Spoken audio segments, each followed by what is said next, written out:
隨住近年經濟環境嘅波動同埋市民生活習慣嘅改變，香港嘅餐飲業正喺度面臨前所未有嘅挑戰。對於好多生於70、80年代嘅香港人嚟講，喺西營盤嘅森美餐廳唔單止係一間餐廳，更加係一個時代嘅符號。但係呢家承載咗幾代人集體回憶嘅老店，近日正式宣布將會喺呢個月底結業。呢個消息傳出，唔單止震驚咗街坊鄰里，亦都令到好多曾經嘅座上客感到惋惜。森美餐廳嘅歷史可以追溯到上世紀70年代，當時餐廳創辦人葉聯喺西環正街開咗第一家店，隨後搬遷去皇后大道西。喺嗰個年代，要在眾多價錢親民嘅食肆入邊突圍而出，經營正統西餐並唔容易。葉聯憑藉佢喺酒店工作累積嘅經驗同人脈，巧妙地將西式餐飲同香港本地嘅飲食文化結合埋一齊。佢深知香港人中意熱辣辣嘅口感，於是將醃過嘅牛柳擺喺鐵板上面加熱上菜。呢種港式鐵板鋸扒嘅形式迅速喺平民百姓入邊流行開嚟。為咗進一步普及西餐文化，餐廳甚至曾經推出皮蛋瘦肉粥等中式早餐。呢種靈活變通嘅經營策略，正正係老一代香港餐飲人嘅智慧體現。提起森美餐廳，不得不提及其門口嗰個巨大嘅霓虹招牌，一隻奔跑緊嘅森美牛。呢個招牌曾經係西營盤嘅地標，照亮咗無數個夜晚。雖然因為由於安全條例限制，呢個招牌喺幾年前已經被拆卸，但值得慶幸嘅係佢被 M+ 博物館作為保育項目納入館藏。呢件事本身就證明咗森美餐廳喺香港文化歷史入邊嘅地位。如今隨住實體餐廳嘅結業，呢段關於森美牛嘅實體記憶亦都將會徹底成為歷史書上面嘅一頁。森美餐廳之所以能夠屹立半個世紀，核心在於佢對食物品質嘅堅持。創辦人葉聯曾經講過一句名言：煎牛扒易，但煮醬汁難。為咗令到顧客保持新鮮感，佢投入咗大量心血鑽研醬汁。獨家調配嘅森美汁成為咗餐廳嘅靈魂。呢款醬汁以煙肉、洋蔥、蘑菇等做基底，加入黑椒同酒精深烹煮，風味濃郁，係好多食客難以忘懷嘅味道。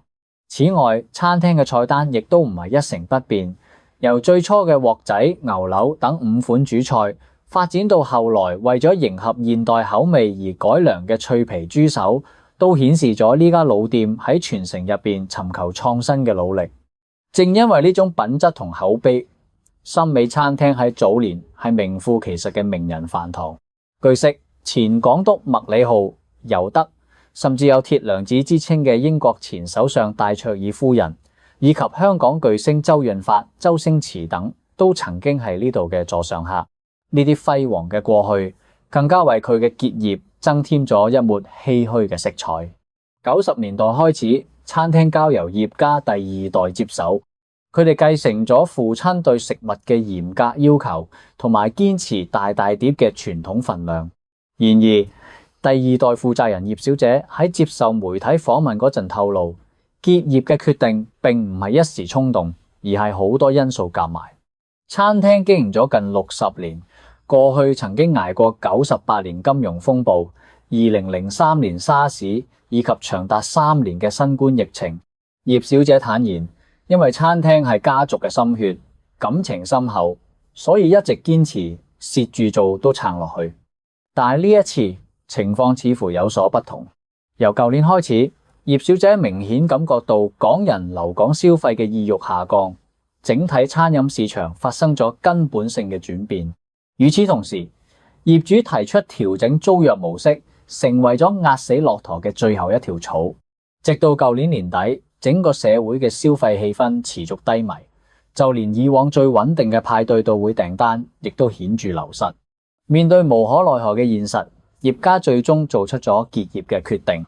葉小姐感性咁表示，呢個或者係冥冥中嘅安排，好似整定想我哋休息下，可能喺天堂嘅爸爸都想我哋休息下。如果話森美餐廳嘅結業係老一代傳奇嘅謝幕。咁人氣中菜館人人和平小飯店嘅遭遇，則真實地反映咗當下仍然喺度苦苦支撐嘅餐飲業者嘅生存現狀。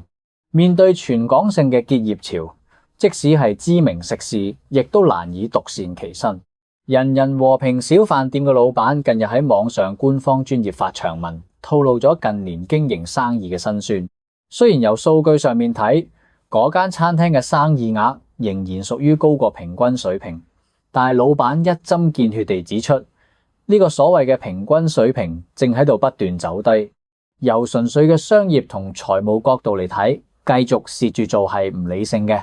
公司內部甚至劃定咗一條止蝕線，作為係咪結束香港業務嘅指標。而目前餐廳嘅經營狀況正相當接近嗰條警戒線。老闆喺貼文入面詳細剖析咗導致呢種局面嘅原因。其中最核心嘅問題在於晚市生意嘅斷崖式下跌。對於中菜館嚟講，晚市通常佔總生意額嘅60%或者以上，因為晚市嘅人均消費遠高過午市。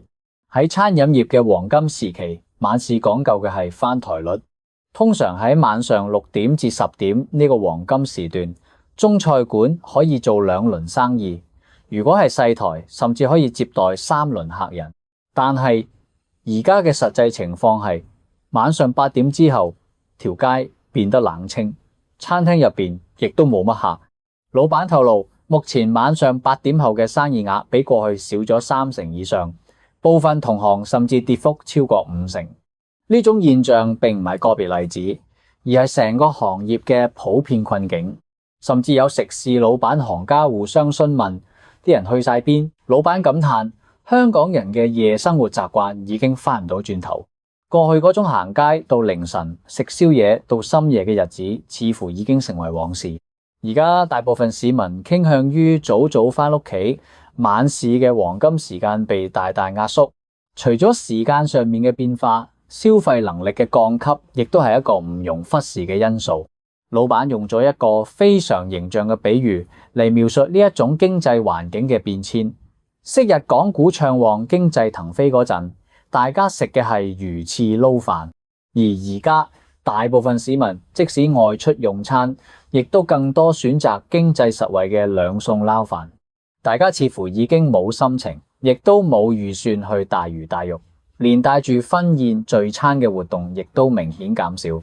雖然面臨嚴峻嘅挑戰，但人情味依然係支撐好多香港餐廳繼續行落去嘅動力。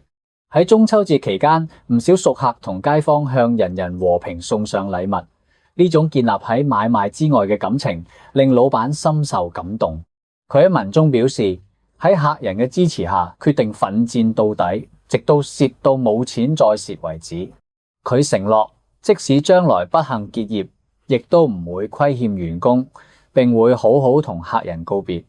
呢番說話既係一種決心嘅宣示，亦都流露出一絲悲壯嘅無奈。綜合森美餐廳同人人和平小飯店嘅案例，可以清晰地睇到導致呢波餐飲業寒冬嘅幾個結構性原因。首先係消費習慣嘅永久性改變。3年疫情徹底重塑咗香港人嘅生活節奏，居家辦公、減少聚集嘅習慣喺疫情結束之後並冇完全消失。正如網民所講，而家晚上8點之後，街上人流稀少，好多店鋪早早就打咗烊。呢個形成咗一個雞同蛋嘅惡性循環，因為市民早返屋企，餐廳為咗節省成本提早閂門。因為餐廳提早閂門，仲喺街上面嘅市民揾唔到嘢食，於是亦都被逼早返屋企。呢種夜生活嘅消失，對於依賴晚市同宵夜檔嘅香港餐飲業嚟講，打擊係致命嘅。其次係經濟大環境嘅疲軟，正如由魚翅撈飯到兩餸飯嘅轉變，市民嘅消費變得更加審慎同務實。第三係租金問題，呢個係香港餐飲業嘅老老大難問題。雖然經營環境惡化，但好多網民指出，鋪租並冇隨之大幅下調，仍然處於離地嘅高位。對於餐廳經營者嚟講，食材成本上漲，人工成本高企，再加上剛性嘅租金壓力，喺收入減少嘅情況下，利潤空間被極限壓縮，最終只能選擇結業止蝕。喺網絡討論區，好多網民對餐廳老闆嘅處境表示理解。